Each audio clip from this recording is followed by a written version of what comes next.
bonjour à toutes, bonjour à tous, j'espère que vous allez bien. Je vais commencer, comme pour tous les autres signes, par des remerciements. Tout d'abord pour les personnes qui sont là depuis un moment, parfois depuis la création de cette chaîne. Vous remercier pour votre présence, pour votre fidélité, pour votre bienveillance également. Merci à vous d'être là depuis tout ce temps. Et puis remercier et souhaiter la bienvenue également aux personnes qui se sont abonnées récemment. Il y a eu un formidable soutien le mois dernier. Merci, ça fait très plaisir, c'est gratifiant. C'est un retour qui est important aussi pour moi comme pour les créateurs, hein, d'une façon générale. Donc merci, bienvenue à vous et merci d'être là. Alors, nous sommes ensemble pour parler des énergies pour le mois de juin 2023. Vous le savez, je le répète à chaque fois, ces énergies-là seront les vôtres, bien évidemment à condition que vous vous reconnaissiez dans ce que je vais dire, cela va de soi. Pour ce tirage, les arcanes majeures tout d'abord, vous en avez pas mal quand même. Vous avez ici la lune, donc c'est la carte qui était venue lors du tirage semestriel et qui peut être une énergie un petit peu lame de fond pour vous durant ce mois de juin, si tout ce tirage vous correspond. Vous avez ici les amoureux dans l'état d'esprit, la papesse dans ce que vous désirez le plus, le soleil dans l'énergie qui pourrait vous aider, la force dans la sphère professionnelle, la roue de fortune dans comment vous vous sentez, et en fin de mois, la justice qui pourrait être l'énergie vers laquelle vous allez. C'est impressionnant, hein, je ne les ai pas comptés, 1, 2, 3, 4, 5, 6, 7. 7 arcades majeures sur un tirage comme celui-ci, c'est assez important, ce qui peut nous indiquer quand même que le mois de juin pour vous est un mois peut-être important. On va voir ça. Alors, je vais regarder Balance. Le mois dernier, vous aviez le magicien qui nous explique que vous arrivez peut-être d'une situation où vous avez pris des risques, où vous avez eu du courage, où vous avez été capable de vous adapter à des situations et où vous avez été capable de réaliser certaines choses. Le mois de mai ou les mois précédents ont été pour vous l'occasion de montrer peut-être vos talents ou en tout cas de les exprimer d'une façon ou d'une autre. Le mois de juin nous explique que cette énergie-là de créateur ou de créatrice peut avoir semé un petit doute ou une petite confusion quelque part. La lune, c'est ça, c'est une énergie de confusion. On ne voit pas très bien, on ne sait pas trop où on est, on essaie de se débattre avec sa sensibilité, avec ses émotions, avec ses perceptions qui parfois sont un petit peu déformées par une imagination un peu trop débordante et débridée. Et quand on essaie de se débattre, et bien finalement, ça met encore plus la pagaille dans notre façon de voir, ou en tout cas dans notre ressenti.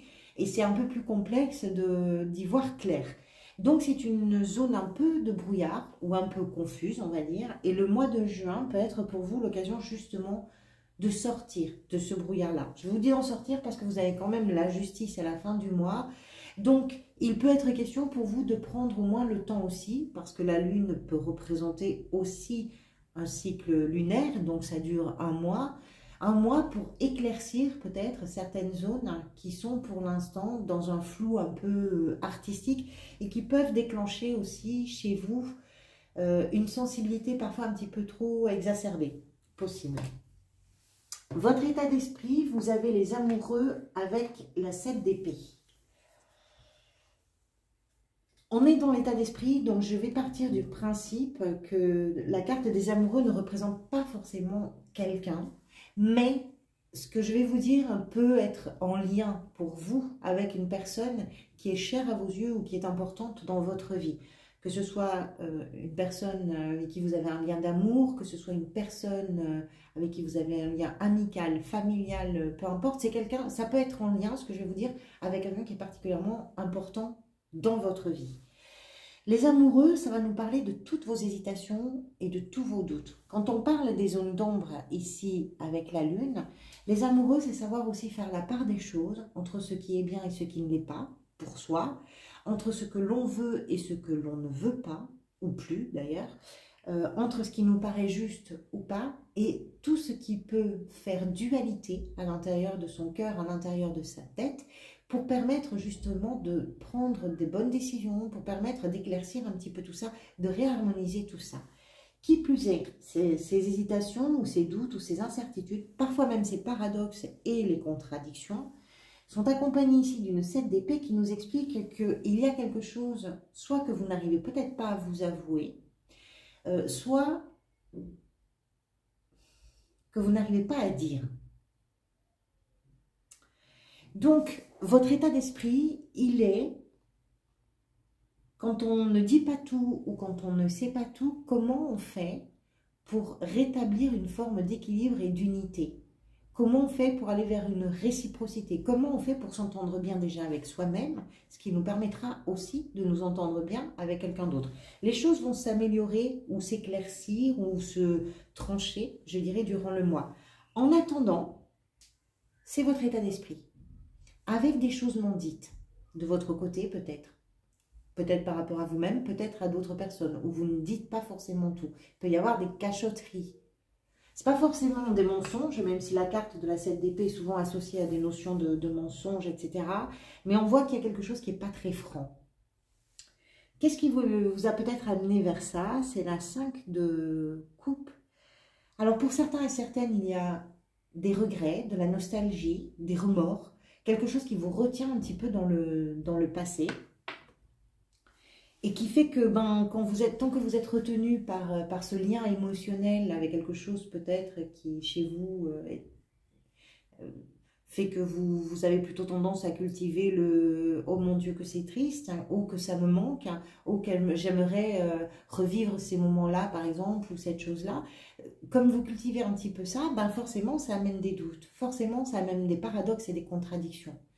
Pour d'autres, ce qui vous amène là, c'est que vous vous êtes peut-être mis un coup de pied quelque part aux fesses pour vous dire « bon, maintenant ça suffit, il faut que je coupe ce lien, parce que si je ne fais plus que cultiver ce sentiment-là de nostalgie ou de regret un petit peu, je ne prends plus compte du présent et de ce que la vie a à m'offrir. » Donc ça va vraiment dépendre de votre situation. Mais ceci dit, quelle que soit votre situation, c'est derrière vous. C'est-à-dire que même si pour l'instant, vous étiez en train encore de prendre soin de ce sentiment un peu nostalgique parce que c'est aussi une zone de confort.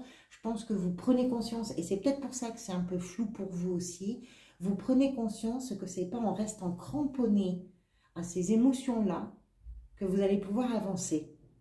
Et ce, quel que soit le domaine concerné.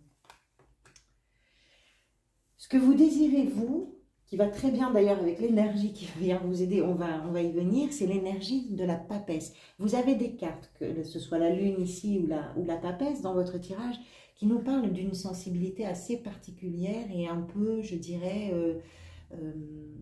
un peu centrale quelque part. La papesse est une sensibilité, c'est une sagesse, c'est une carte plutôt d'introspection et c'est une carte également de ressenti. Elle sent. Elle a beaucoup d'intuition, la papesse, c'est une gardienne, c'est la gardienne des secrets, et c'est celle qui permet de révéler. Autant dans l'état d'esprit, on voit que quelque chose n'est pas révélé, soit parce que vous n'arrivez pas à vous le dire, soit parce que vous n'arrivez pas à l'exprimer, autant dans ce que vous voulez, vous, avec la papesse, on comprend que vous avez envie de faire émerger cette conscience, que vous avez envie que les choses se révèlent, que les choses se comprennent, se sachent et se disent. Et que peut-être aussi, pour permettre ces révélations, pour vous ou pour d'autres, j'en sais rien, mais pour permettre ces révélations, vous faites confiance à votre intuition et à votre sensibilité. Vous vous laissez peut-être guider par ça, parce que la papesse nous parle aussi de toutes les synchronicités et de comment la vie va s'organiser autour de nous, peut-être aussi sur un plan vibratoire, parce qu'il y a quelque chose qui la dépasse un petit peu, qui est un peu plus grand que le matériel, le concret, etc. Ce qu'elle perçoit ne se voit pas. Ce qu'elle sait n'a pas été prononcé ou n'a pas été dit. Il y a quelque chose comme ça avec la papesse. C'est pour ça qu'on l'appelle d'ailleurs la gardienne des secrets. Donc, ce que vous voulez, c'est que ça se révèle et que ça vienne à la conscience d'une façon ou d'une autre. Ce qui peut vous aider, c'est la lumière du soleil. C'est à la fois la chaleur, l'optimisme, la clarté, c'est de ramener la lumière sur quelque chose. Il y a une part sombre, la lune ici, qu'est-ce qui vient vous aider? C'est d'éclairer cette partie un peu sombre de la nuit, de vos parts d'ombre à vous, par la lumière du soleil, parce que ça réchauffe, parce que ça rend un peu de peps, parce que c'est la vie, parce que c'est joyeux, parce que c'est dit. Vous comprenez, c'est tout ça en fait l'énergie du soleil. Et ça, c'est l'énergie qui vient vous aider. Et c'est puissant, hein. Le soleil, c'est vraiment une énergie qui en impose. C'est un père, le soleil, c'est un patriarche.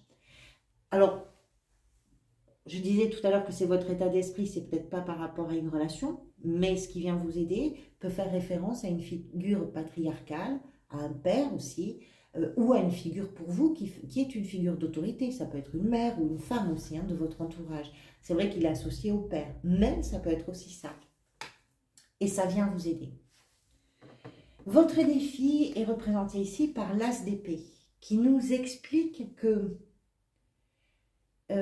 les épées, d'abord, c'est le mental. Donc, il peut y avoir plusieurs choses. Soit, déjà, la lune, c'est très confus. Hein.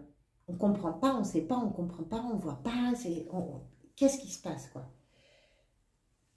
Le défi, c'est de clarifier, c'est de trancher, c'est de rendre de la netteté, c'est de remettre un peu de lucidité dans tout ce qui vous échappe et dans tout ce qui est un peu évasif et qui appartient, je dirais, au monde de l'imagination. Les épées, c'est le mental, oui. Alors, ça veut peut-être aussi dire que votre défi, il est de ne pas laisser le mental prendre le pouvoir. Pas trop, parce que ça peut amener à des jugements qui vont trop vite, parce que ça peut amener à une réflexion qui est obtuse, qui reste bloquée. Non, on se ferme, c'est comme ça et c'est pas autre chose. Parce qu'on est certain ou certaine que ce que l'on pense, c'est vraiment la réalité. Or, la réalité, ben, chacun la voit en fonction de sa propre fenêtre, ce qui ne rend pas la vôtre moins vraie ou moins juste, mais elle doit tenir compte aussi de la réalité des autres. Donc, le défi, c'est de ne pas manquer d'une forme de lucidité pour vous. Et puis, c'est peut-être aussi votre défi d'amener une idée nouvelle, parce qu'un as est un commencement, est un début de quelque chose. Ce qui veut peut-être dire que si vous êtes retenu dans quelque chose qui n'est plus parce que votre cœur, vos émotions, vos pensées sont attachées à cette histoire-là ou à ces émotions-là, pour en sortir correctement, il va falloir amener une nouveauté. Et cette nouveauté, elle peut être aussi dans une nouvelle idée, par exemple. C'est tout à fait possible. Avec l'as d'épée, on comprend que le mental a un pouvoir formidable. À vous de voir comment vous pouvez peut-être l'intégrer. Dans la sphère professionnelle, la force, ça en impose quand même la force.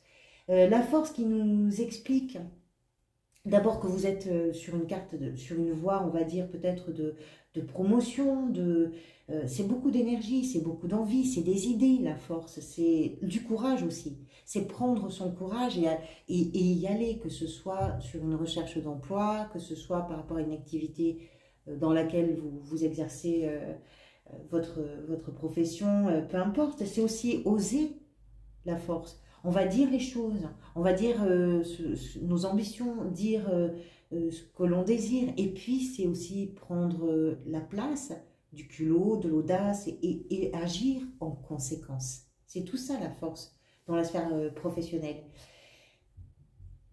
La force, c'est aussi, je dirais, gérer ou savoir gérer tout ce qui peut être plus ou moins conflictuel. Par exemple, si vous avez des hésitations, si vous n'êtes pas capable de trancher de façon très claire dans une situation professionnellement, s'il y a des choses que vous n'arrivez pas à dire, qui sont peut-être difficiles, que vous n'arrivez pas à avouer, ou si vous sentez que l'on ne vous dit pas là, forcément ce que vous devriez normalement savoir, qu'il se passe des choses un petit peu en arrière-plan, je dirais, la force nous indique que dans la sphère professionnelle, ben, vous êtes capable, vous, à force d'efforts, de gérer avec beaucoup de calme, avec beaucoup de diplomatie et de sang-froid, de gérer ces situations-là et de recadrer également ces situations-là. Il y a beaucoup de persévérance, d'efforts, je dirais, et de force en fait. C'est une très belle carte, elle est très positive. Hein. Dans la sphère sentimentale, vous avez un cavalier de denier qui nous explique que dans vos relations amoureuses, amicales, peut-être familiales, dans une relation, peut-être pour vous en particulier, vous voulez du temps, vous prenez le temps, parce que ce qui est important pour vous, c'est d'être sûr, d'une façon ou d'une autre, de la solidité des liens que vous avez avec les autres. Vous ne construisez pas les choses sur un coup de tête. Vous réfléchissez à l'avenir, vous réfléchissez à ce que vous avez envie de vivre, ce que vous avez envie de partager, ce que vous avez envie de construire. Ce cavalier prend le temps. Ce cavalier nous parle de votre patience, nous parle de votre ténacité aussi.